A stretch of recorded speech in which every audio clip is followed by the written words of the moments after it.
gardening for newcomers. This is now how many? This is your first season. You haven't even been here a whole year. So half the group, just over half the group. Excellent, excellent. This is going to help you out so much because we're getting past the blunder factor. You're going to be tempted here. We are a 4-season climate, but it's the mildest 4 seasons you can get and still be 4 seasons. So we carry so many more products, so many more plants. We can grow so many more things than, let's say, a Midwest garden that actually gets a frost line. That's a serious frost line. We don't have a serious frost line. Our frost line is, I think last year it went down 1 inch, and only for a moment. And we didn't even stop planting. We picked right through it, kept on putting trees in. We didn't even phase this. Some years during harsh, harsh winters, about every 10 years, we seem to see this sub-zero winter. It's very infrequent. We almost get cocky. We think, oh, global warming, we aren't going to freeze again, and then it hits us and kills off all that stuff that was kind of borderline.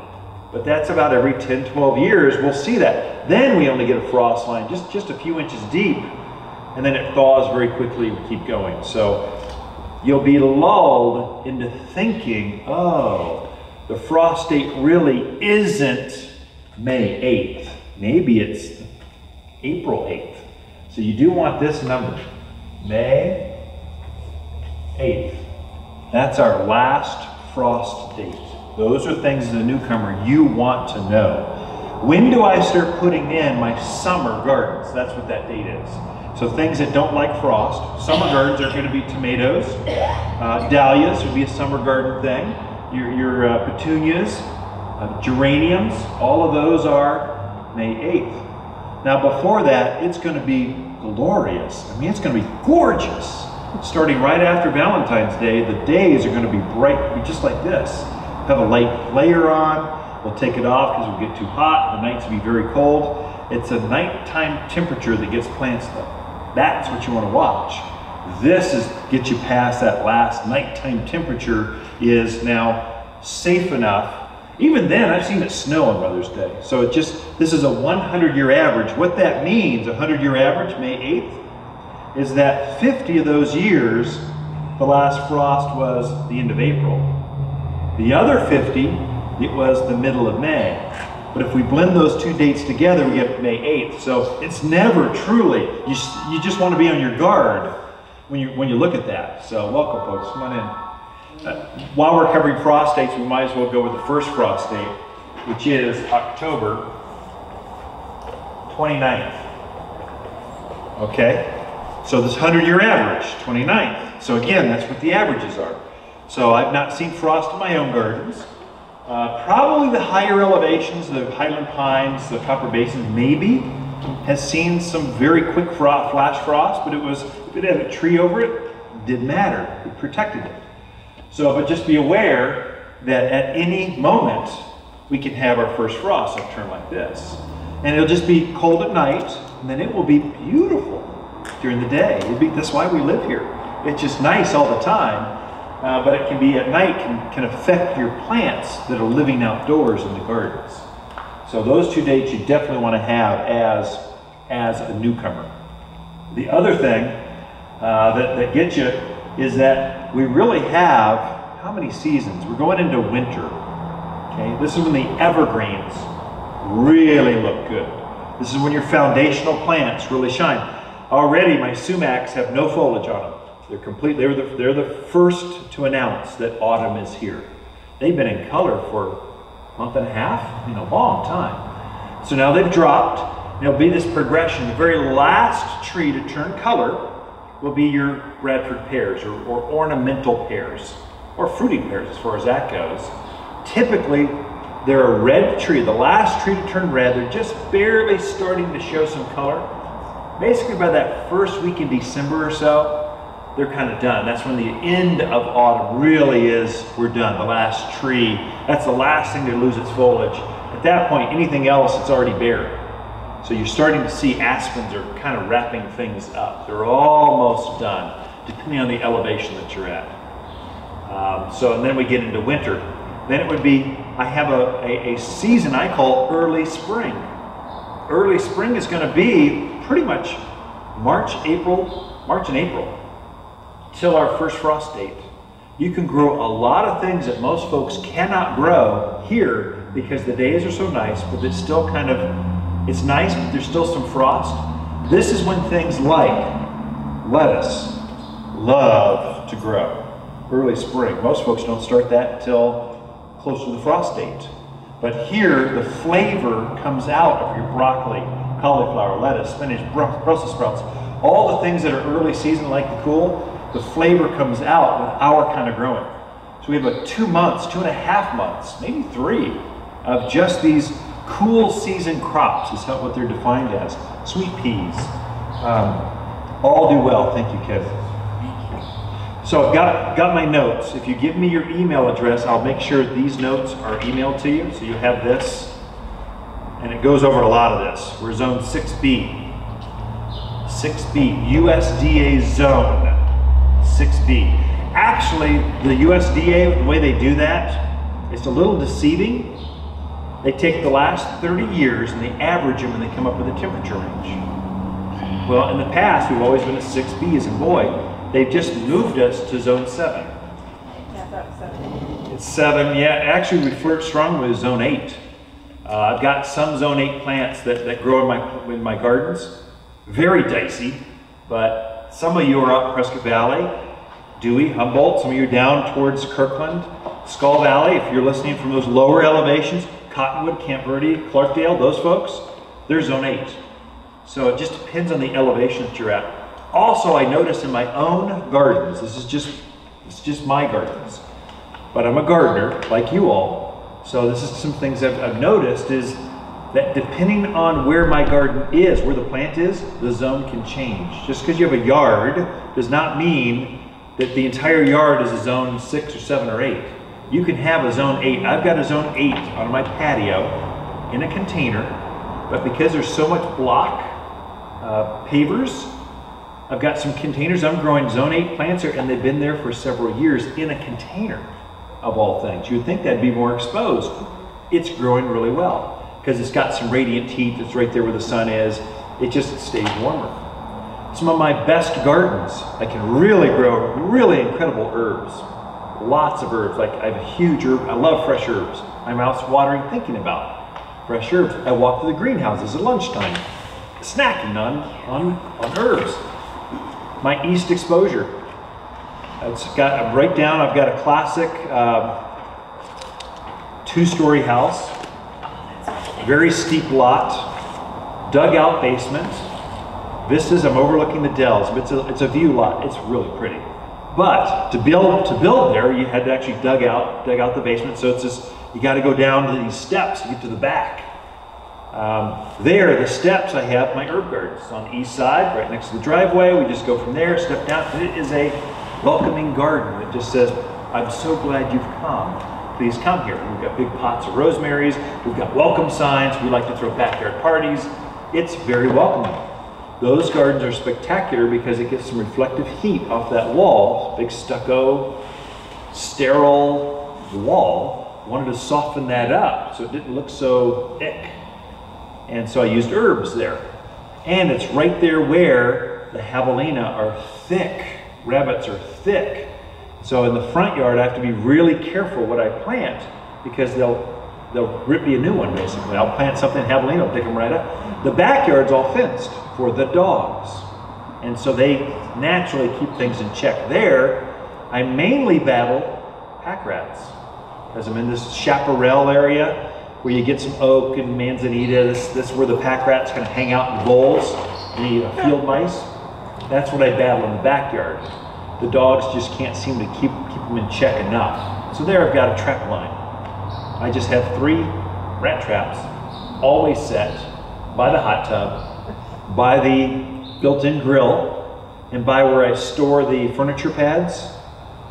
That's where they like to hang out. So I go, if that's where you're coming, I'm coming after you, your family, your kids, all of you are going to get it if you come in and eat my furniture cushions or build a nest inside my cavity of my grill. And so I just keep them in check back there. So herbs, nothing seems to eat herbs, which is great. You would think that'd be delicious to animals. It's only delicious to people. Animals don't like the herbs or the scent of those, and so they leave them alone. So I put them right out there where they're exposed. I don't have to worry. And a lot of them are evergreen. So rosemary, lavender, sages, all of those. I would say oregano has a very long green season. Yeah, it goes dormant a little bit, but it's green a long time. Green a long time. So you can play with a lot of herbs, and we don't get the diseases that a lot of the Midwestern gardens get. So there, you're used to the black spot on roses. We hardly ever see that. We get some mildew, but not a lot. So this is where the dry climate is your friend, and it can be a challenge. So dry equals things, you can water it, but literally the thing can perspire faster than the roots can take up water. And that's where you have to be a little more careful here than in other places with things like Japanese maple. #1 selling maple on the planet. Everyone wants one. And we can grow them very well. And if you read the tag, it says grows right out there in full sun. We'll be happy here, and all will sing kumbaya in your gardens, and you'll just magically all will come well. Not so in a dry climate. Here you need to have some protection. Don't believe that tag. Just because the Google says it grows in full sun doesn't mean here at 5,000 foot full sun. Here no matter how much water you give it, the roots cannot keep up with the perspiration rate. And so you'll get these black tips. Yes, it will grow in full sun, but it will be the ugliest plant. You will be so sorry that you planted that because it just gets this dry look to it. If you give it underneath the canopy of another tree, the north side of your house, or the east side, west side, anything besides middle of the day sun, it is a rock star. I mean, it's beautiful. So just be aware, do your homework, take a look, walk your neighborhood and see what else is growing in that neighborhood, and where do the really good looking plants, where are they placed? Because placement is everything. In your own neighborhood, you'll find that when does spring start? March, your daffodils are starting to grow. So they're in bloom by then. The tulips are going. Your forsythia are in bloom. Things are really starting to show spring. You're going, oh, that gardener within you goes, oh, I'm so excited. You know that feeling, right? So that I've been pent up too long. I'm tired of baking cookies and sipping coffee. I want to be outdoors and my fingers dirty. I got to be outdoors. That's the cue. What you'll find in your own neighborhood is that the south exposure gardens will be about 2 weeks earlier than the north exposure gardens, or east or west. You'll notice that depending on the elevation, the gardens that are right next to that dry wash, you'll be walking the neighborhood and you'll feel the temperature change. I mean, cold air settles, warm air rises. So those are things to watch that are unique to this 5,000 to 6,000 foot garden layer. You'll see that cold air just runs downhill and settles there. Well, that's going to affect the rate at which your gardens or your plants will wake up or grow.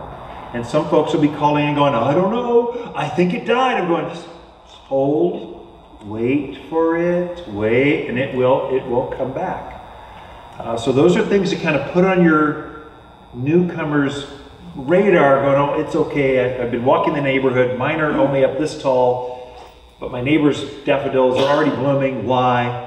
It's probably because of the exposure, how much sun it gets, or the elevation. Where does the cold air settle? So, yes? My neighbor and I had irises from the same batch. Yes. And Thank we're you. at Crescent Lakes, and we're up higher, and she's down 6, 7 feet lower than I am. Mine come in 2 to 3 weeks earlier than hers, and I never could figure out why. Yeah, that's why. Yeah. So for you folks listening online, she's got an iris. I'll repeat the questions. Don't worry. Don't check out on me, okay? We're going to get you. So if she had iris and her neighbor, just a few feet lower than her, from the same batch of iris, hers bloomed earlier than her neighbor. She was wondering why, and it's all because of that cold air settles thing. The other thing I can tell you, you're going to be tempted if you're into fruit trees. Every customer I help that's got an elevation, they want to put the fruit trees down by the dry wash. They're thinking, oh, nature will come and help me rain harvest my trees. Don't do that to yourself.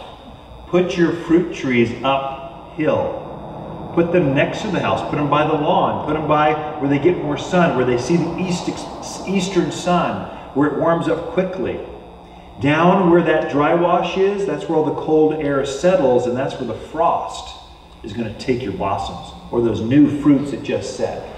So really you want to put them just the opposite. You'll find you get more fruit set. Some years, some springs, the trees are tricked into blooming too early because it's so nice. It just gets these nice waves. We go out of spring just like we go into winter. So you notice it was kind of chilly about a month and a half ago. We lost our head and thought, winter's here, oh my gosh. We all started to hunker down. Pansies, I ran out of pansies like that. I mean, there was a light frost on some of the rooftops. And then it went warm again. For like a month, it's been glorious. Indian summers, I don't know why they call them Indian summers. I'm sorry for my Native American friends, but we call them Indian summers because it's so nice. It's like this swing from it's going to be cold. No, no, no. No, it's going to be cold. Oh, no, that's nice again. We do that. We also come out of winter the same way. It's nice. No, it's still winter. Oh, it's nice. Oh, it's going to be, I'm going to plant. No, it's still winter. We do the same thing with these big swings. It's not like a East Coast garden where you just slowly go up, and then when the frost date's here, it's just here. No, we have these big swings. So just realize that and plant accordingly. And you'll make a few mistakes. You'll get in too early. I do the same. That's where we use some protection. We use frost covers or walls of water. We'll protect them as we go into spring, just to ensure, make sure that last cold doesn't take them out. Okay? So we got our zones. We got our frost dates. We got our winter stuff. Well, that's good. We should cover pruning too, shouldn't we? Because everyone's calling, all my California folks. Is it time to prune? All my desert, California, Southern California desert. They're pruning, they're ready to go, because they start pruning November and December. That's when they prune everything. Here, wait. Don't pull the trigger too soon. What we want is before you leave winter? Yep. You're leaving winter and going... well, winter and pruning kind of go together. Yeah, before you leave winter, things that will be colorful in winter and will survive. Let's do that in just a second. Okay. We'll definitely cover that next, but that's stuff I have right here. Okay. There's some things I'm putting into my own gardens. We'll cover color, because we can have color. We can harvest vegetables right through winter. We garden 12 months out of the year here. It's so nice. It's so great. As a gardener, you're going to be all giddy. It'll be nice. So long as you get with the cycles, you're going to be really pleased and frustrated because you'll make some mistakes. We're trying to get past that. So the pruning piece, don't prune yet. We want to wait until after the new year. That's when we really start pruning. Okay, we want it to be cold so that the sap stops running in your trees. Okay, for fruit trees especially. Okay, if you make a pruning cut now, the peaches will just bleed out. Pine trees will just bleed out because the sap is still very much flowing. Now you've got an open wound while bugs are still floating around that cause disease. Okay, if you wait till midwinter, you'll have less issues. Trust me. So just kind of wait. Roses, we want to wait to prune roses back. Wait to prune our herbs. Wait to prune our sages. We want to wait on most things because we want that foliage to protect the heart of the plant. Because they're not saying it's going to be brutally cold, but never believe the weatherman, because it could be. You just don't know. And so especially new things that were planted, they need that foliage to help insulate the core of that plant and keep it protected. If you cut it right back, now that root structure is just exposed to the cold. And now if we do get a harsh winter where we get some frost line, it can take that plant out. Now I happen to know where you can buy new plants, and I like selling plants. But to my friends, I want you to feel encouraged where you've got success. We want you to be successful. And so that's where if you just wait until by Valentine's Day, pretty much the harshest of the cold is done. I mean, January is our hardest month. Yeah, that's when we really see some serious cold. Now after Valentine's, we can still see snow.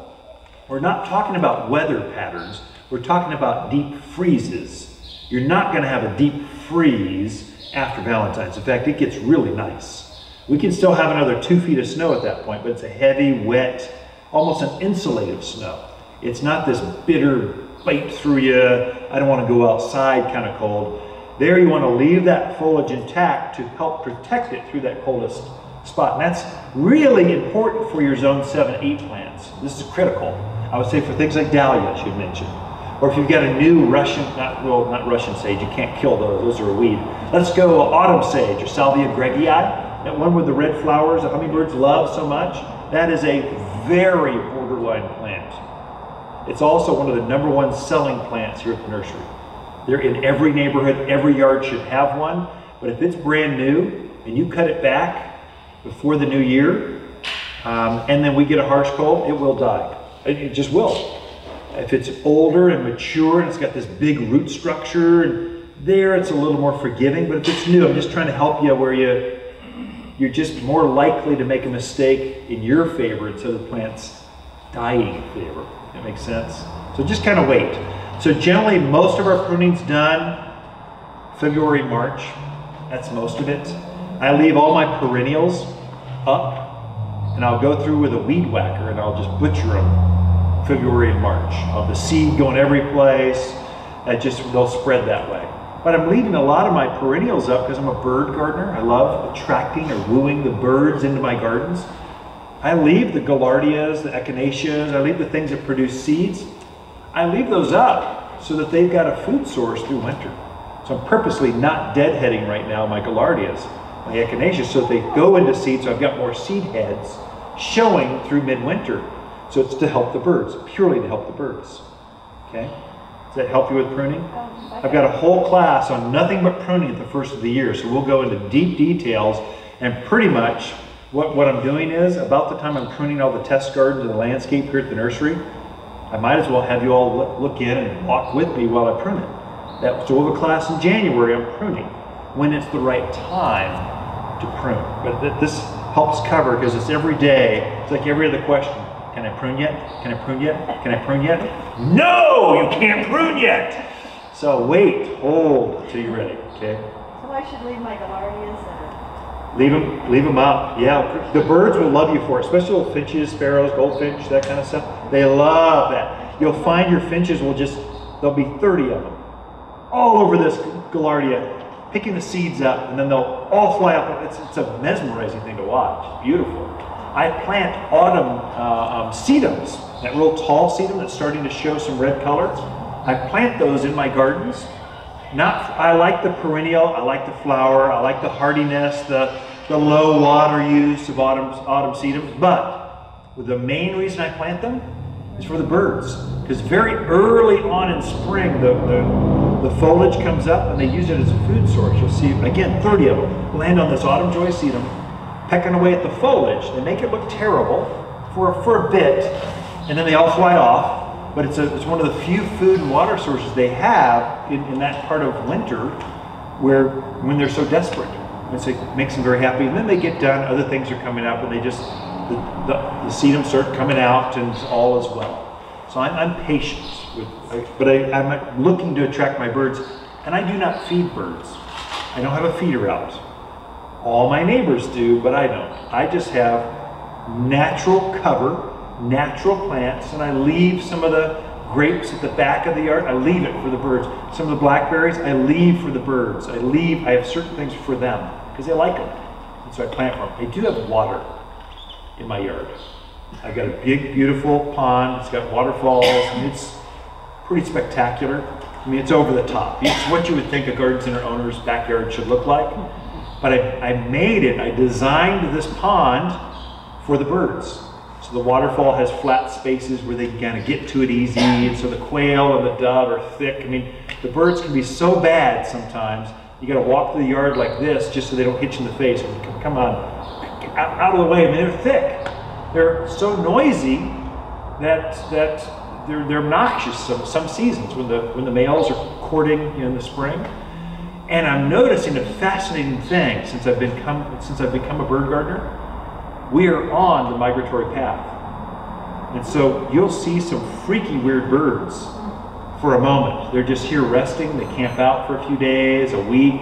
You'll hear weird calls that you've never heard before. as they're migrating through. It's very interesting. If you're into birding, this is the place to be. Is this Verde River, this part of the state is a migratory path. Hummingbirds migrate right through here. So we tell folks, keep the hummingbird feeders up. Not for your core birds that have been there so long. They've already started to move on. What you're finding is the different birds, or the old guys, or the real youngsters, they're just too stupid to know. They'll camp out a little longer at the feeder going, do I have to go any farther? Or they're just so tired they just can't go any farther. So that you'll find that you leave them up just to help them get through the migratory pattern. So finally it'll get to the point by in December, you'll still see birds on the feeders. Because they're just tired, or I think, this is my interpretation, tired or too young. They just don't know any better. They'll be camping out there. Eventually they'll turn into an ice cube where you need to just call it going, guys, you gotta move on, or you can't stay, you gotta go.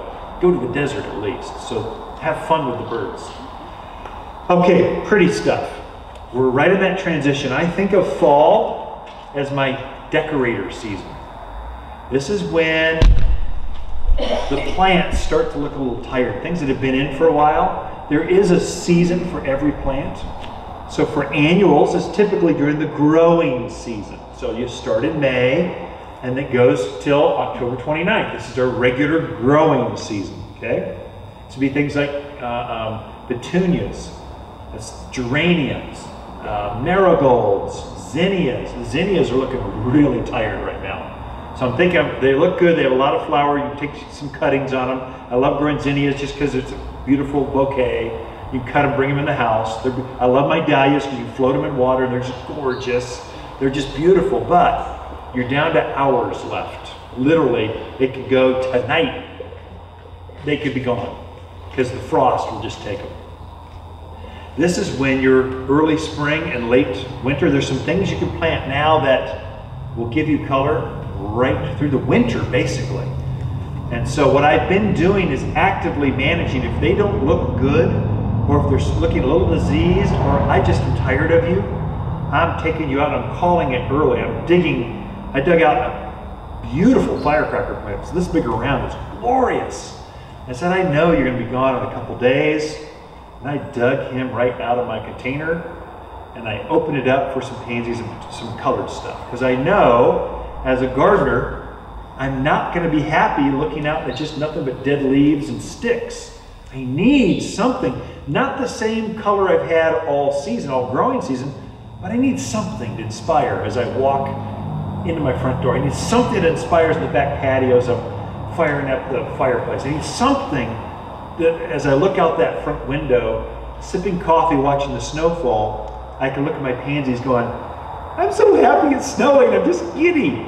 There's some plants that like that. So you need to be strategic where you want it. Can't replace everything, but let's face it, tomatoes, it's over. They're not going to set any more fruit. I've already called it on some of them going, I didn't like you to begin with, you didn't produce very well. Make a mental note, write a garden journal, do not plant this tomato variety in this pot because it didn't perform well. And so it will never be introduced again in my gardens because I just wasn't happy. And I'm opinionated, I just know what I like. So there's certain ones that I've had success with, but all of them are starting to turn yellow and have this emaciated, pale look because the days are so short. That's why, they're just not enough to keep them going. So I'm pulling things out, transitioning. So vegetables. I'm opening up a lot of my things for things like these. You can't find this. You can't find this in the grocery store. It's such an unusual plant, but it's a weed. This is red romaine lettuce. You can find the green, you can't find the red, and the antioxidants in the red foliage is so much better than the green. And this I actually plant as an accent plant. If you plant this with things like, I mean, they just look good together. This just looks good together. I mean, just some things, I use them as pretty accents. So red romaine lettuce, look at that color. You see the texture? It's beautiful. All organic, and it loves frost. The flavor comes out in frost. It doesn't bolt. In the spring, a lot of folks will plant some of these plants. It's just a mixture of lettuces and spinach, it looks like, that we put together, kales, or whatever that is, arugula. There's all of those plants love the season that we're coming up to. I put broccoli. in my gardens. I'm pulling out some of the veggies or some of the flowers. I'm putting broccoli, cauliflower in my gardens. Because quite honestly, there's nothing prettier than a cauliflower head coming up with pansies surrounding it. It was just beautiful. And so now I'll harvest broccoli for Thanksgiving dinner. I'll harvest cauliflower, Brussels sprouts for Christmas dinner. You can do that because we're so mild. If you're strategic, you need to get them in the ground while it's still warm and it's got time to root out and grow. Because eventually by the first of the year, whatever growth is there, you're locked in for about a month. So it just stays there in a freeze pattern. It doesn't die, doesn't freeze out, but doesn't grow. So your harvest is off. And then by about Valentine's, in my own gardens, it's starting to grow again. So you'll see things starting to take off. The kale will just start growing like crazy. So that's when you'll see it start kicking into gear again. But you got to get them rooted now to have that available through the winter. The biggest mistake I find new folks make is they're thinking it's still it's 4 seasons like the Midwest. So they wait to plant those things until May or whenever the growing season they think starts. And then we bump into June when it starts to get hot and they bolt. The flavor comes off, they become bitter tasting. They don't taste as good. If we'd simply planted those in March, or I would suggest in November, you'd be better off, you have better flavor, longer harvest. So those are things that'll, same thing with pansies and violas. These guys, aren't those pretty? These are just Johnny jump ups, what your grandparents called them. Aren't those gorgeous? I've got some I planted last fall. They're still blooming, they're still going.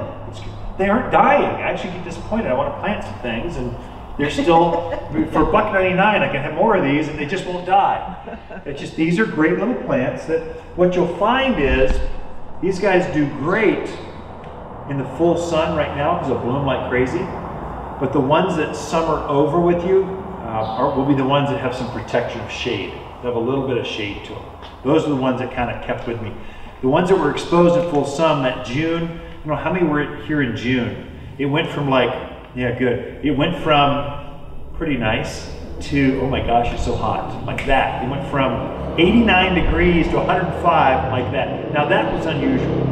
I can say I have not seen that happen before. And it probably won't happen again for a while, but we easily get into the high 90s. But these guys don't like to be in the sun. They'll just all of a sudden in June lay over and they're just dead. I don't care how much water you give them. They lay over and die because you're going, I don't like, these don't like summer. That's it. They don't like summer. They like winter. They like to be planted now. These are things you can plant now that actually look great. Then your big pansies, mammoth pansies, waves. There's a lot of different kinds of pansies. These are the things you want to, these are the things I'm trying to look for openings in my garden, so I've got something to get in and get established. So I've got them where they're rooted and they're starting to bloom. I don't want to wait too long or it will be so cold, the days are so short, they don't have time to really fill in and fill the garden in. So it's all about timing. So late September, October, November, that's your time to start making the transition. Okay? Also, if I could just take a note, we can get hot and we are dry. This is mainly for folks who are from the south, more humid climates. I'd say the whole east, basically Mississippi east, you all can plant year round. You can plant a stick in the ground. I could throw my hat on the ground and start to grow. Okay, some of you come from that kind of gardening. It's not so here. It's more difficult. It's not more difficult, you just have to, you don't have to be a gardener in some parts of the country. You can just be a novice and kind of get by. Here you actually have to be a gardener. You got to know stuff. That's why you're here at the class.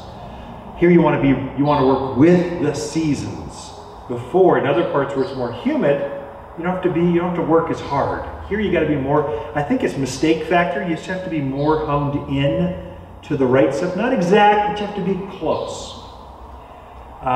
When it's really dry out, in the spring it's going to be windy, prevailing southwest wind, non-relenting, day and night, always blowing, 10% humidity. I think it goes drier than that sometimes. With tender new growth coming out. That's not a good combo. So with that being said, let me just help you a lot. You're not, when you come to the garden center, you're not buying a plant what you're actually buying is a root. And the bigger the root mass you have on that plant, the more your success goes up. It's all about root mass. The more roots, the more success you're going to have. And so in other parts of the country, I don't think I even brought 6-packs, the one with the 6 cells that have in there. I mean, we grow a bigger 6-pack. Our cells are bigger, the roots are bigger. We actually have a bigger plant that you're buying from us. Because we know the pony packs, those tiny roots, don't stand a chance. People are shopping here because our plants live, the success. And the reason that we're successful, we want to guide our customers, is because our roots, we're trying to get a bigger root. We're trying to be more accurate with the season, so you're more likely to have success. That's our goal. That's our whole focus. 6-packs, I personally don't plant 6-packs. Trying to keep a little tiny root ball, unless I've got all the time in the world and my hobby is not gardening, it's watering. I just don't plant. I don't have time. I'm running companies. I've got visiting. I'm starting to have grandkids. I want to go see them. I don't want to be a slave to the garden with little tiny seedlings. You just take this size plant and all of a sudden you've got some serious roots. That's a big root for a plant. So all of a sudden I like 4-inch size plants. They're easy to put in the ground. They're fully established. I find my success goes up. Just this, I would say the same thing with fruit trees. I don't plant bare root. I don't sell bare root trees anymore because half of them would come back in returns. Yes, they're warranted and they're guaranteed, but that's not where we're not after the warranty. We're after success. And so we're rooting our bare roots now, so we have a full root mass, so when they come into the nursery next spring, they're fully rooted. So we sell 5 gallon is the minimum size we'll sell for success rate. And the bigger the tree, if you got a big 15 or if it's a bigger size root, the more success you're gonna have, no matter what it is. Just log that away going, oh, but I didn't want to, this is my second home. I didn't want to spend that kind of money on my yard because it might die.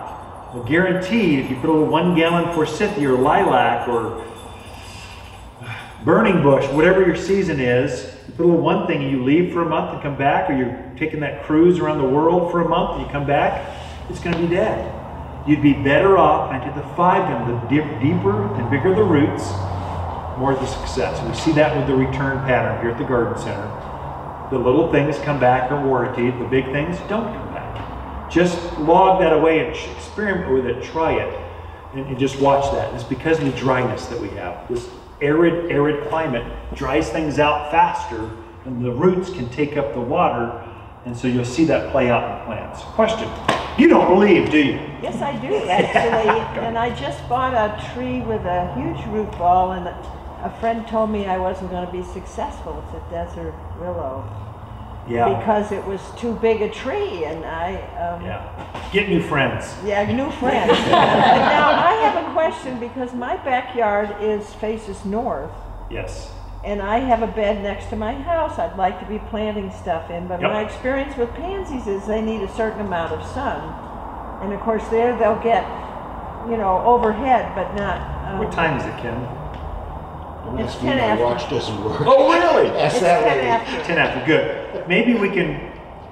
You want me to ask it later? No, I was wondering if we can run over to the experiment gardens. I've got a bunch of experiment gardens here at the nursery where we just play with plants. Sometimes they're successful, sometimes they aren't, but at least we can give advice then to our customers going, okay, we know this works, so we tested this. We can show you something. I am surprised at how much shade a pansy will take. Mm-hmm. They might get a little leggy, they might flow over the pot, but I am surprised at how versatile they are. So I would say they don't need as much sun as we think that they do, although in the winter the days get so short that the more sun you can get them, the more flowers you're going to have, the fuller, bigger they'll get. But I'm surprised. Now with your friend that said your desert willow won't live because it's too big, they're from the south. That's where they just throw a stick in the ground. They just take a cutting, throw it in the ground, and it starts to grow. So that you don't have to be a gardener. But here, once you experience, the bigger stuff succeeds. Now here's the other thing that will play into that, because desert willow you mentioned specifically, it's a local native. The natives you've got to be very careful with. The low water, that's the theme, low water, native, going back, working with the environment, that's good.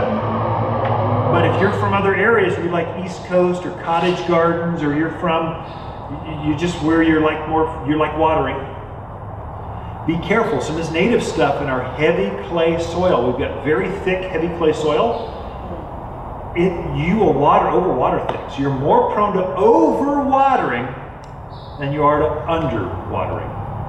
So just kind of watch that one. So some of you are used to watering every day. Don't do that here, because you will kill things. Especially things like desert willows, agaves, yuccas, sumacs, there's a whole series, junipers, pine trees, I would say cypress, you'll kill by overwatering. You're more prone to killing by over than underwatering. And it's because our clay soil receives that water. We fill all those air pockets up with water molecules, and it does not perk, it does not drain. Some of you are on septic systems. You dug a hole to test the perk rate. It doesn't perk fast enough to even have a septic system. You have alternate systems or above ground systems or all kinds of crazy. We're getting creative because the soil will not drain the water away. That will affect your gardens, especially things like evergreens. Evergreens do not like to be in heavy, thick clay soil. They don't like it. They'll turn yellow, emaciated, drop their foliage, and die. That's what will happen. So just watch that. Let's go over planting technique real quick. There's how to plant. Maybe we can put the planting guide too. Email that out to folks. We have this in picture form. It's every time you plant a tree with us, you get one of these. We'll make sure you all get a copy of that. Share it with friends. It really works. Now, because of our desert influence, all of our garden information comes from the desert. It's Phoenix or Tucson. Our extension agent is from U of A, Tucson, and all the major broadcasting is done from Phoenix, and it's all piped up here. Anything they suggest, just do the opposite. That's going to be the advice, or just don't do it at all, because that plant won't grow here. As soon as they talk about palm trees and how to grow citrus, just tune out. None of the advice works for us. Okay, we're up in God's country.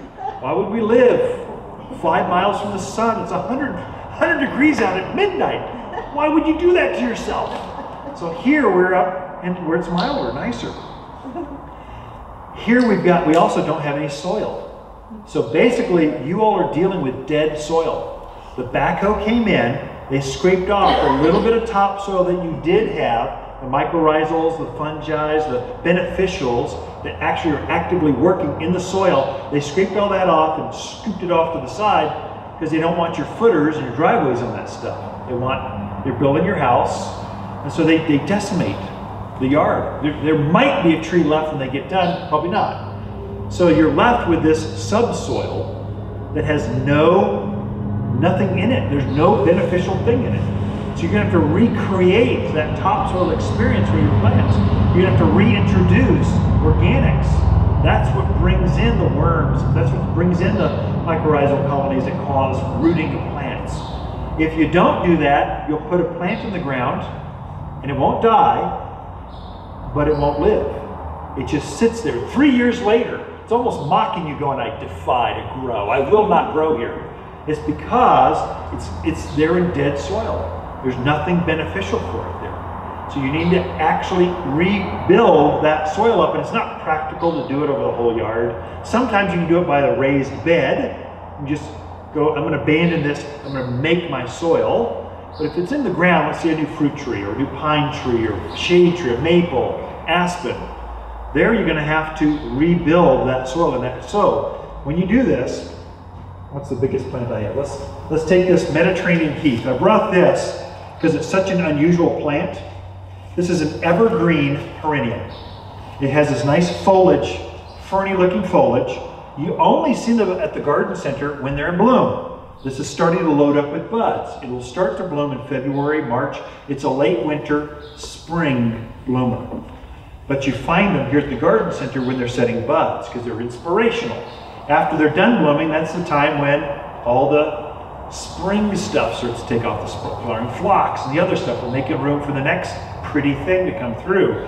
So things cycle through at the garden center at certain seasons. This is this season. It's a nice evergreen plant, but if I were planting this in the yard, or I've had this in a container, I've had it in a lot of different places. I just like this plant. An evergreen that blooms. Very unusual. You just don't see that. But here, no matter what it is, the hole is only as deep as the bucket. You do not have to go down to China. This is hard for my Midwest folks. We actually have topsoil that's this deep. Okay, the taproot, it's a myth. Things do not put a taproot down. They don't go down. There's nothing down there for them. There's no water, no food, no moisture. There's nothing down there. You'll look at the forest and the roots are literally inches deep. The roots will actually be above ground, running. They're running to wherever the nutrients in the water are. If you know the roots are going to go sideways and not down, what we want to do is make our hole that is 3 times as wide and same depth, saucer shaped. We're going to just encourage the plant to take off faster by encouraging your roots. Now, some of you are going to have no soil left when you get done digging your hole. You're going to have nothing but rocks. You have nothing but boulders or chunks, debris. Last bear grass, this native wild grass that grows wild here, plant one of those, I ran into where the contractor buried stuff in the yard, bricks and junk. They were just trying to save a trash load, and so they buried it, and I had to pick out the bricks, and bucket loads of bricks. Some of you will get that. You want to filter your soil, so there's nothing bigger than a golf ball, okay? Old roots, rocks, chunks, things that are just not, you want soil left, okay? So clay is okay. It's got to get used to that clay eventually. What we want to do is amend enough organics. Water's mulch. So I brought this. This is our compost. This is just screened out very tight. So it's 1/4 inch minus, very thin. It's actually a rich, dark compost. This is what you want to reintroduce into that soil, okay? So mulch is going to be, this is made to add to our native soil, not really to plant in, it's made to amend our native soil, okay? So you want to amend that. So now we've got a mixture, we've kind of blended that together on the side of the hole. We're going to backfill around that root with this mulch and screened soil around the root ball. Pack it down real tight. When you're all done, you want to add some food. You have no food in your soil. This is a fertilizer we put together like 10 years ago. It's all natural food.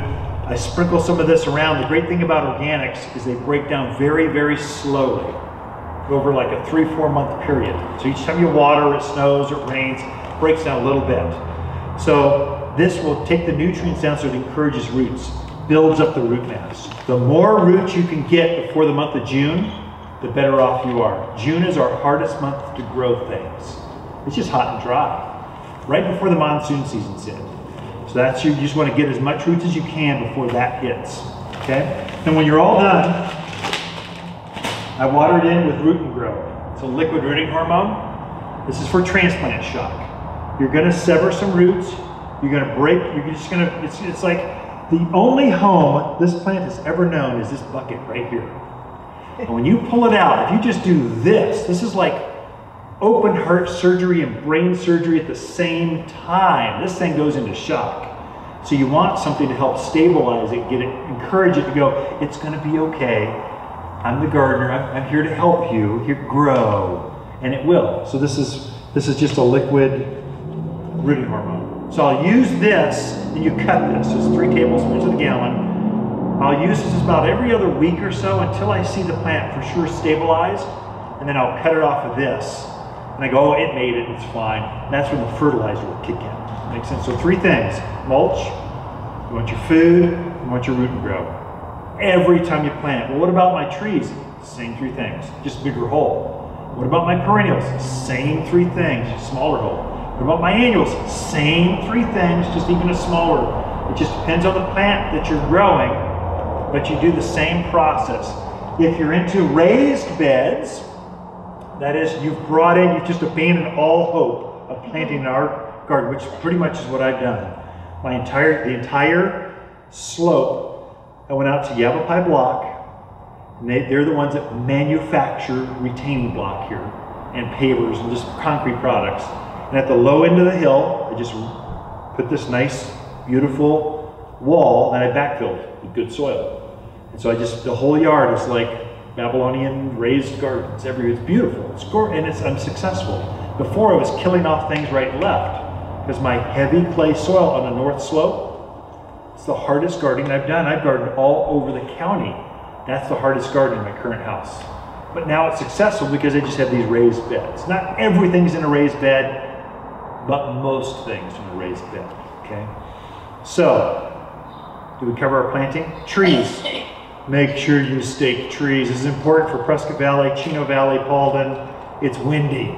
Not only that, but the wind funnels through that valley. And so you'll get your fruit trees, they'll start leaning to the northeast. And so they'll load up with fruit and they'll literally fall out of the ground. They just leap out of the ground. Make sure you stake things, at least for the first year or two. If you bought that house and it's 3 or 4 or 5, 6, 10 years old, it still has the stakes on the trees, probably time to cut those off. So the trunk is large enough, it's stable enough, and they're ugly. You just stop looking at them, or the owner before you stop looking at it. Now you come in going, what's the deal with all these? It's a good looking tree with stakes on it. Why? Cut them off. You can do that. Okay. Watering. Sulfur and phosphorus, when do you apply that? I'll cover fertilizers in just a second. Okay. So I want to cover right now. Planting bulbs. We can cover bulbs. Yeah, we'll do that on the fly, I think, probably. Let's cover watering and then fertilizer. And then we'll take a walking tour. Does that sound okay? Then we can cover questions on the fly as we go, because it's just us, okay? At that point, probably the Facebook watchers will probably cut you off. You got to be here to get the special treatment. And then the other folks will just take a walking tour. Maybe the YouTube channel, we can maybe take the handheld and capture some of that on the fly. Does that sound okay? Sorry, Facebook. Okay, so watering. We do water here year round. This is going to be hard for you. You got to water you're so mild, especially for your evergreens. Plants don't shut down. This is really critical for things like red-tipped photinia, privets. I would say juniper hedges, leafy pyrocanthus. What will happen is your contractor says, turn the irrigation off by November 1. Don't turn it back on until after April. The plants are going for 5 months with no water, no care, no gardener's touch. That is not possible, especially for things that are new to the ground, new to the area, new to the gardens. If they're older, mature, they've got a full root mass, maybe they can go, maybe they can't. If you don't water things through winter, what will happen is next spring, watch, you'll walk the neighborhood and the tops of certain plants will be dead. We call it winter burn, winter kill. So that's where the plant went through a dry cycle and went through a real cold dip when it was dry. Plants have antifreeze naturally occurring in the structure of the plant. They just have this. Unless they're dry and they don't have enough moisture within the structure of their plant to push the antifreeze around, what will happen is they'll sacrifice the outer branches in order to keep the core of the plants alive. So if you simply water a couple times a month, just pick a nice day and turn the irrigation on. Pick a nice, water by hand. You need to. Water, just keep it moist, especially the new things. Especially the borderline things. Your zone 7, zone 8 things. You'll need to. If you hear the weatherman, in January going, oh, there's a cold one coming from the north. It's going to be brutally cold. That's your cue as a gardener. Make sure you go out and water things before the cold gets here. You'll have plenty of warning. Just make sure it's counterintuitive. You would think that a wet thing would be more cold. But it's not about the temperature, it's about the antifreeze within the structure of that plant that keeps it alive. You want to keep that moist and going. So, our growing season is from really mid-April through October. That's when we water more frequently. Probably a couple times a week is enough for trees and shrubs. This everyday thing, you don't want that with our heavy clay soil. But for the winter times, it's a couple times a month. Does that make sense? Deep soak, most of us are using drip irrigation. And so drip emitters are very efficient, very helpful, greatly reduces your water use. It's worth, you'll pay for the system first year or two just by installing it in reduced water bill. So you can pay for it very quickly. It pencils out. I'm a math guy. I watch budgets and stuff. It pays for itself. But drip systems you're leaving out for a long time. watering very deep, and then you let it dry out and go from there. Okay? Covered on watering. What's deep soak with a hose? How much time? Deep soak with a hose, the way I think about that is 1 inch of water will penetrate about 6 inches of soil.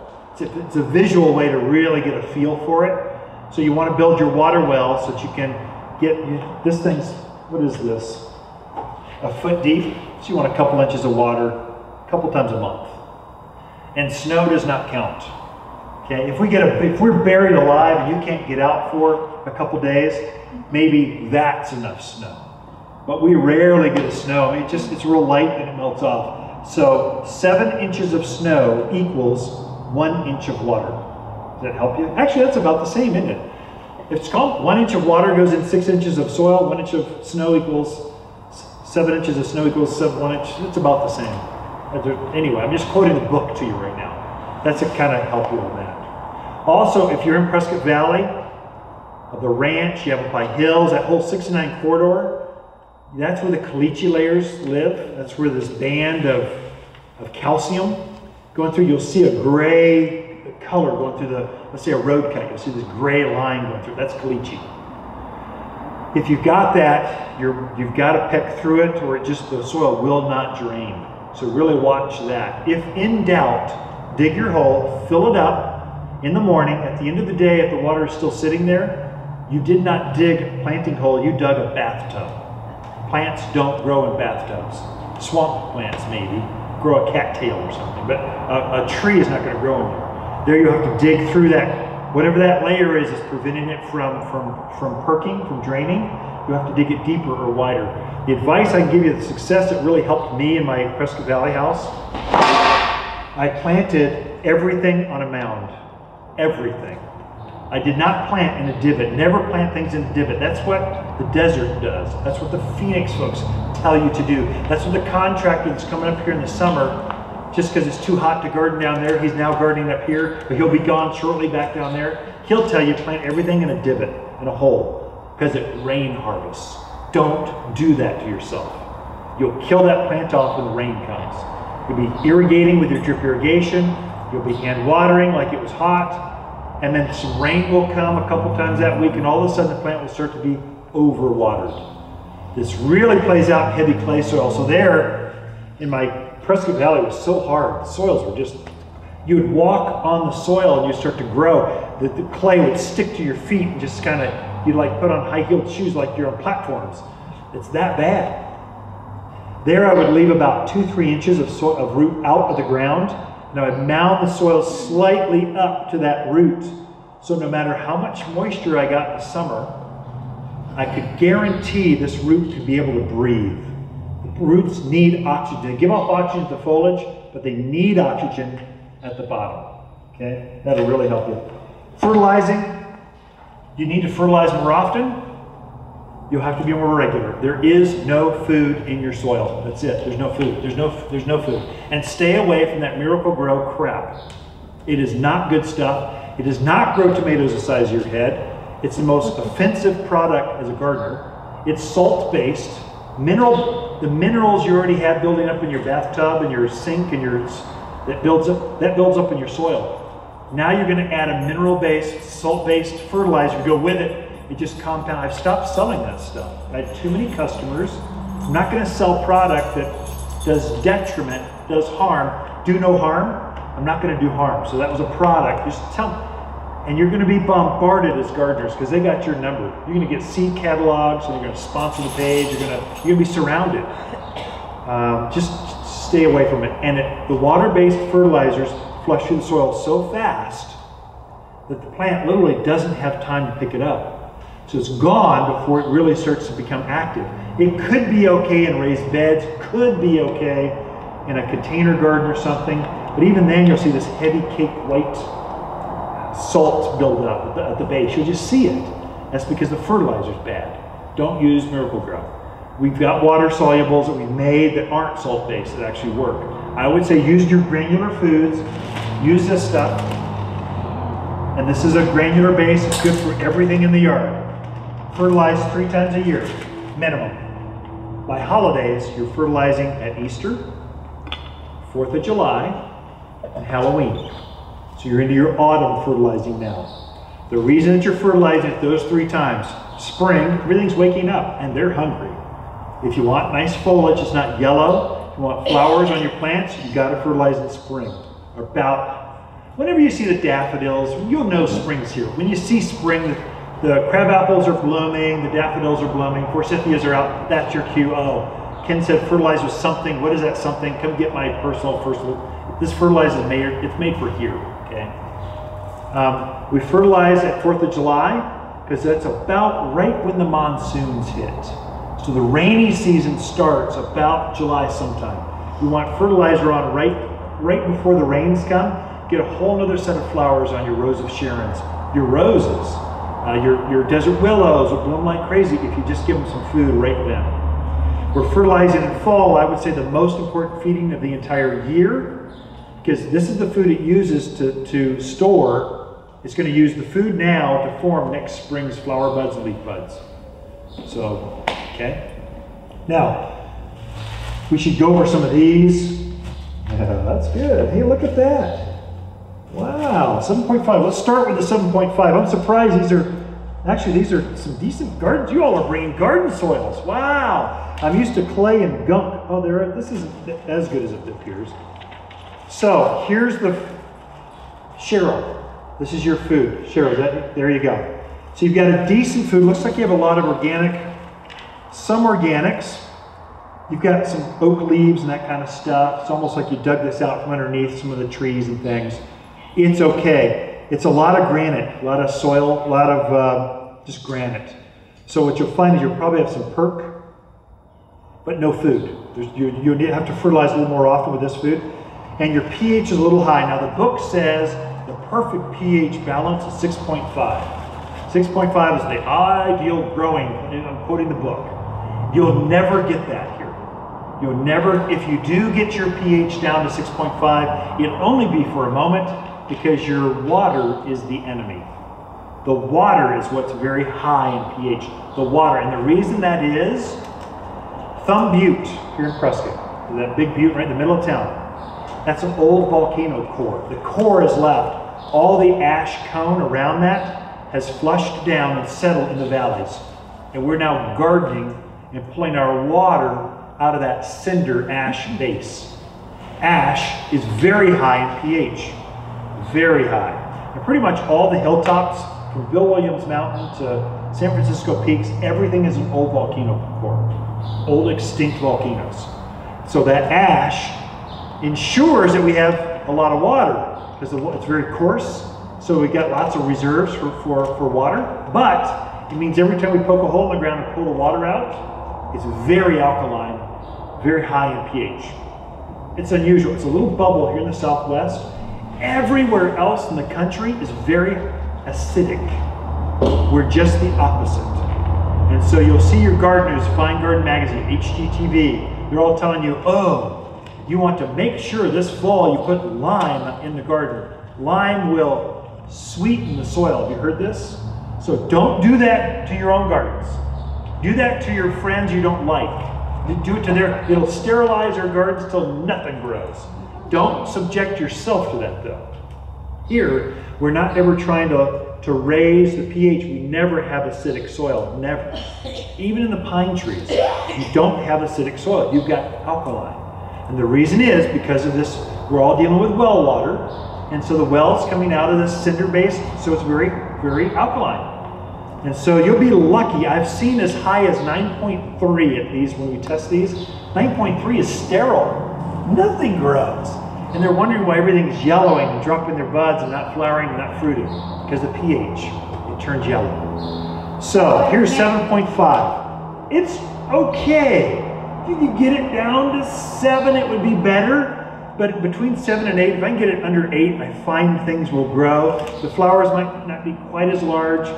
The fruits aren't quite as large. I think if the pH goes too high, it gets yellow, and you'll have less blooms and smaller blooms. What it affects, okay? So here I would say add food, and in the spring, you're going to want to use soil sulfur. Sulfur is this stuff. Sulfur is the opposite of lime. Lime raises the pH and makes things more alkaline. We never want to do that here. If you come saying, Ken, I need lime, I know you've been doing your homework. It's great. I'm dealing with a gardener. I know you've gotten your information from somewhere other than here. Probably the internet someplace or some book that you read that was written for Chicago. Not here.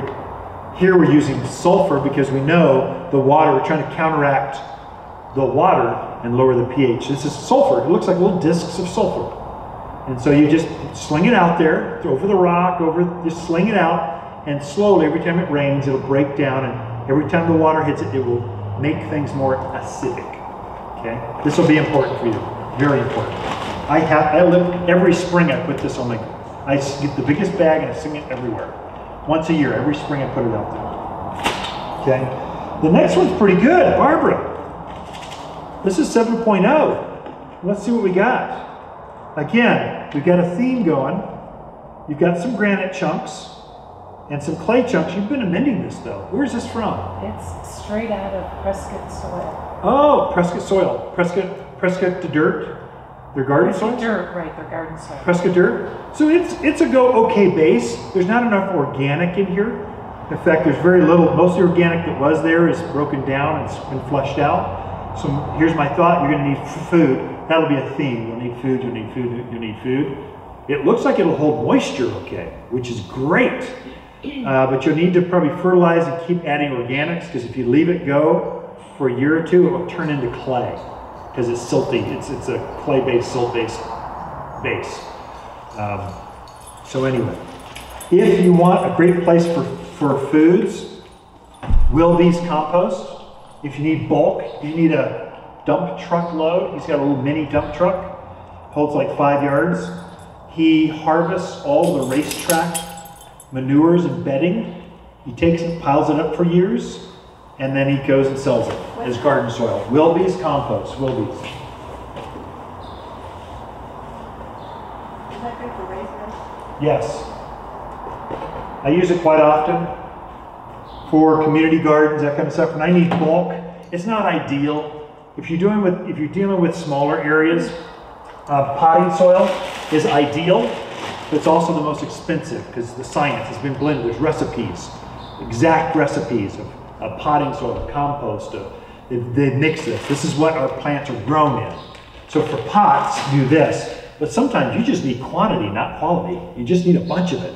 Wilby's, and I'll try to get, maybe I can get you that phone number. I left my phone in my office because I didn't want to be bothered with it going off, but maybe I can get you that phone number. But he's in the book, Wilby's Compost. Google it, it'll come up. Tell Carl Ken sent you, and he may curse you. I'll see if I can find his cell phone number for you. That'd be great. Anyway, that's for bulk. So 7.0, good pH. I think you need organics, food. This is Pat.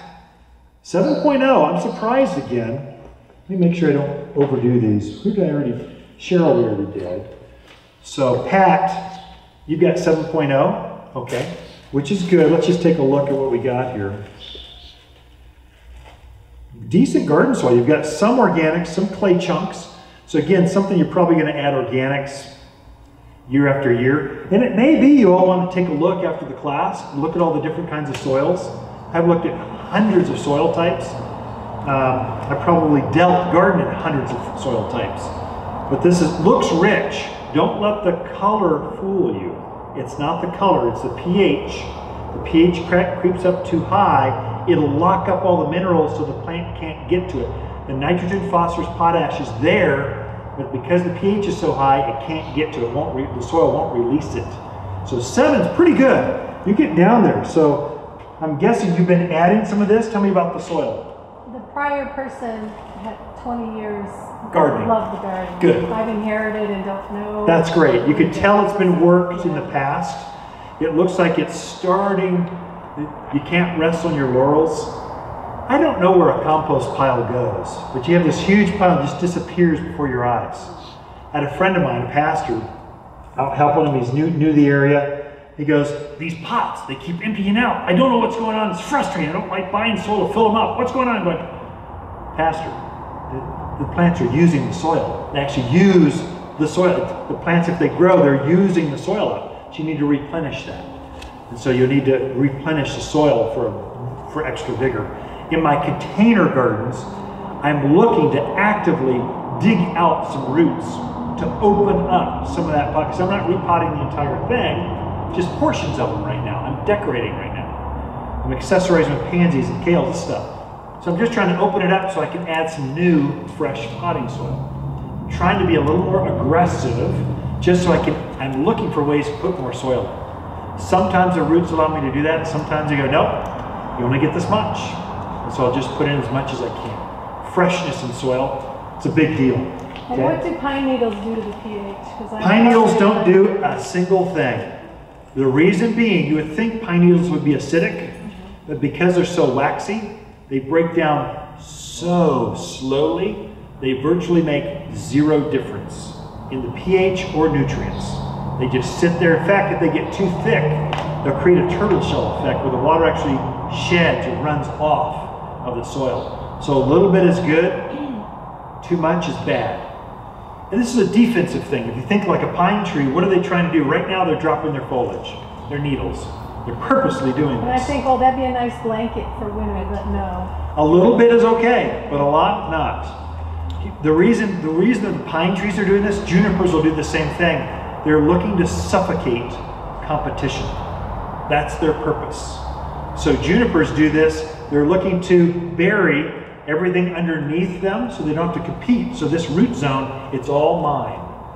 In fact, they'll actually, that stuff will break down into creosotes. And so they'll actually taint the soil so nothing but them can grow. And that's why it's so difficult to grow underneath junipers and cypress and things.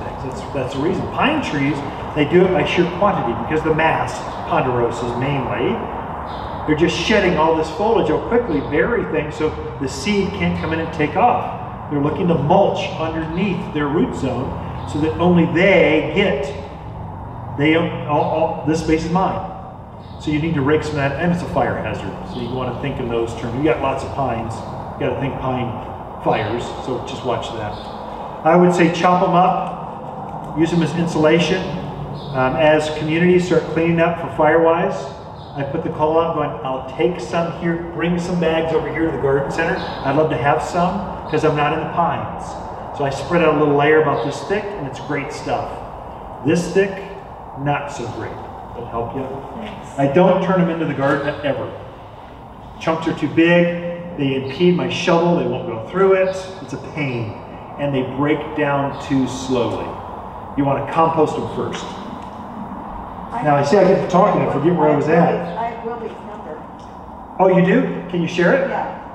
636 636 2810. 2810. 153 Granite Vista Drive. Okay. Just call Carl, tell him Ken sent you. And did you all get that phone number? So 636 2810. 2810. Local guy, been around forever, great guy. But he basically takes all the racetrack stuff, horse stuff, and just compost. But it's not just the manure. It's not gooey manure. It's actually, you can stick your hands right in it, it's fine. It's more bedding than it is, all the straw and that kind of stuff. But I've actually grown directly in that.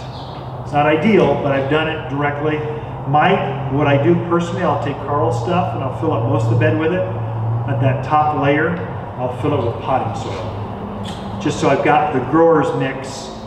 The soil that the plants are growing in right now, if you can fill it with exactly that, it'll never know it's in a different kind of soil. Plants don't like to transition to different kinds of soils. Thank you. Yeah. I have 3 trucks. I have one truck that's pretty much all potting soil. Yeah. And then the 2 ones I just got a bunch of stuff for Prescott Third that has like 70% topsoil, 30% compost. Yes. To put in the trucks. But it seems to me to be a little, whatever. So I'm going to add some potting soil to it. Yes. And also some of the plants that one. So it will, yeah. So what she did, just for the folks online, are they still online? Thanks for sticking with us, folks. It's good. She filled up some beds with the local, I don't want to say the name, but all of them sell a gardener mix, whether it's all the places sell a gardener mix. What it is, they're digging out stock tanks, bottom line. They get paid to dig out stock tanks for Willow Lake. And then they're adding stuff because it's too silty, it's too thick. They're adding stuff, they're looking for free stuff. Generally they're recycled places, so they've got wood chips. They'll chuck wood chips in there and manure. We're in horse country, so there's always free manure available, so they chuck that in there. And they call it their gardener mix. It is not a good mix. It's always heavy, thick clay. That's why I prefer, for the same price, sorry my buddies that have rock places, I prefer Wilby's stuff. It's thin, it actually breathes. The roots can get through it. So you'll need to, if you've got those heavy mixes, you'll need to add some organics to fluff it out so the roots can get through it. And it looks rich and thick, but it's not rich and thick. There's no nutrients in it. You need that fertilizer. So if I add potting soil and dry soil, should I add any of the mulch? I would say all the organics you get, I'd break up all the leaves I could find. I would walk the neighborhood and find that neighbor that's got that huge tree that's dropping leaves with the perfect rock lawn, like not one leaf is on the rock. They're raking every day. Just talk to them and say, yeah, I'll take all your leaves. Maple, I mean, I just take the leaves from Correct. On my turf and put it in the pot. Correct. In the truck. Yeah, or top dress it for the winter and turn it in the spring because they'll break down over the winter. More organics, the better. Here's the garden class. Do we have a lot of handouts of these, or? We have a small amount down there in the store. Okay. We'll be producing some more. Gotcha. We'll also be up on the website. Decorating with evergreens is next week. That's of interest. The 19th, wildflowers. We grow really good wildflowers here. It's amazing how successful you can be. It's all about timing. We'll tell you what the timing is to be about then and how to do it. Decorating holiday tropicals. I think that's Thanksgiving weekend. That's when the poinsettias and Christmas cactus and all that amarilla stuff, they'll be coming in. So we'll go over that and how to use fresh greens and cut trees. So you can get this entire list online. Guess what the website's address is? watersgardencenter.com. So you go, or Facebook, if you're into Facebook, under events, all of them are listed there too. Okay.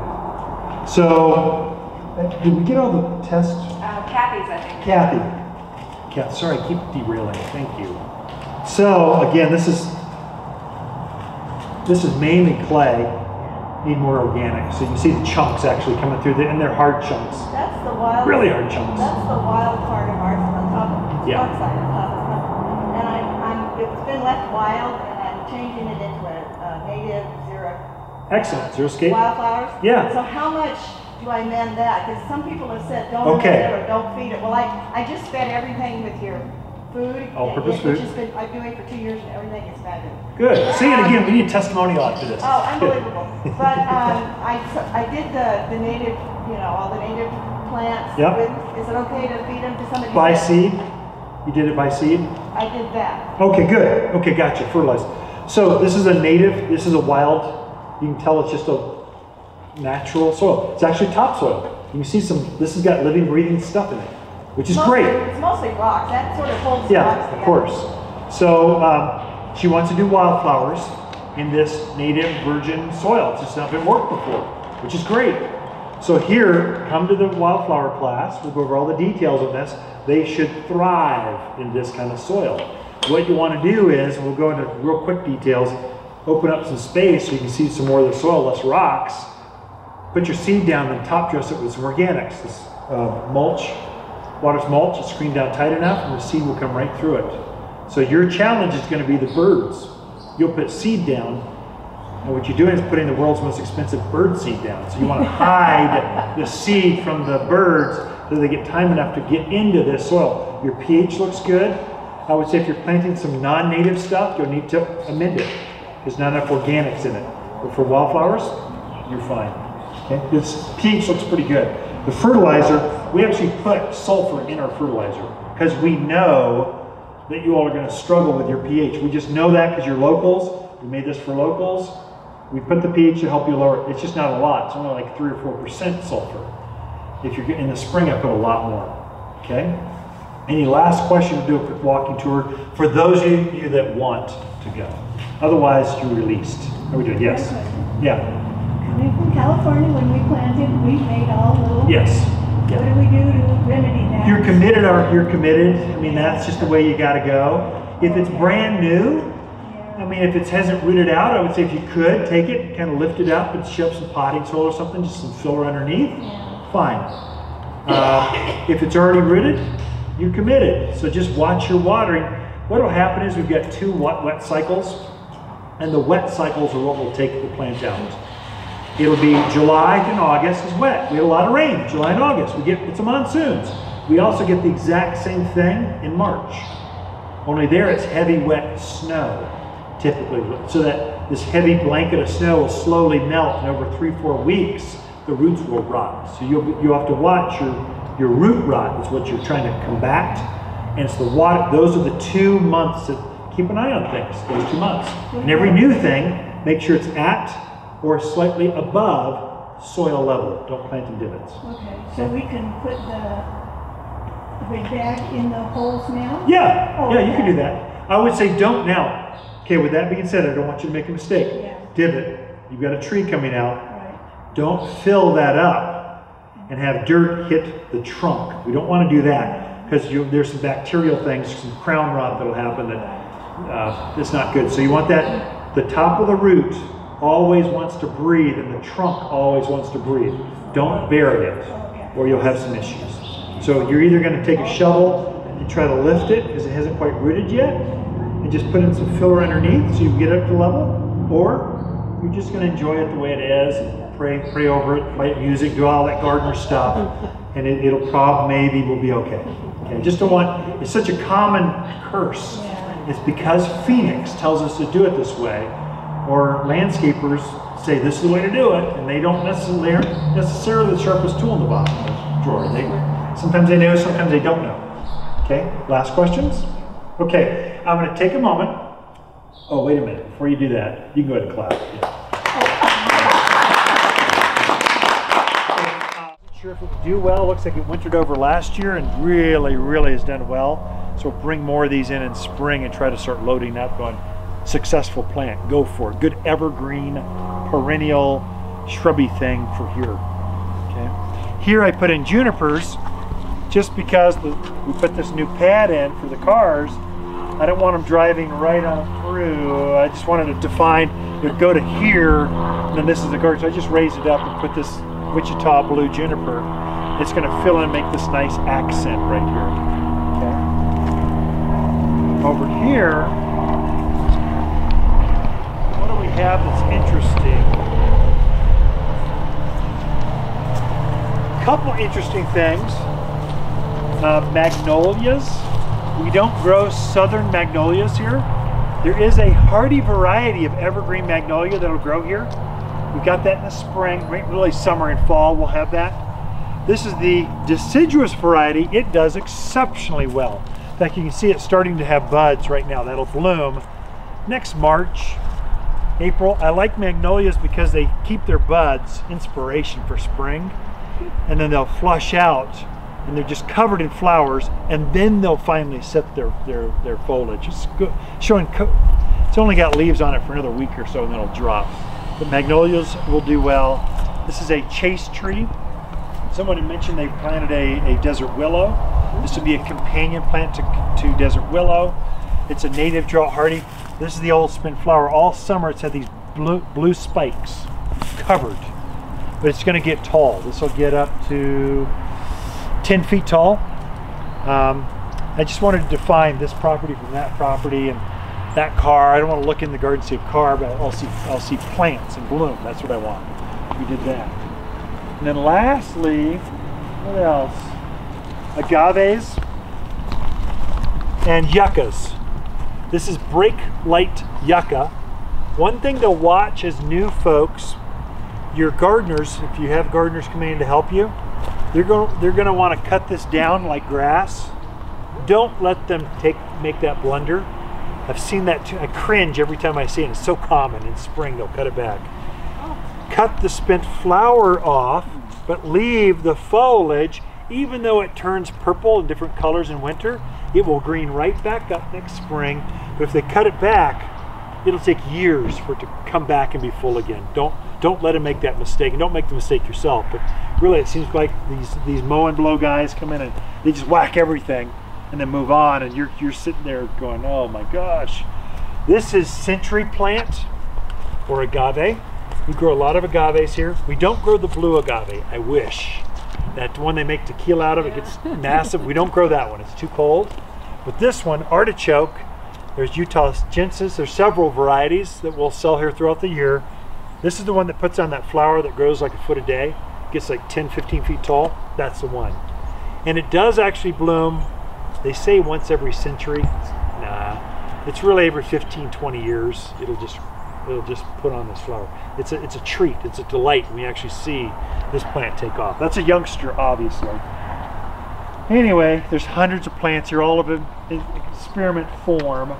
So we're always adding new ones. After it shoots up that thing, it doesn't die? I always thought that was like it does die, dead. yes. Okay. When agave blooms, unlike a yucca when they bloom, the core of the mother plant stays alive.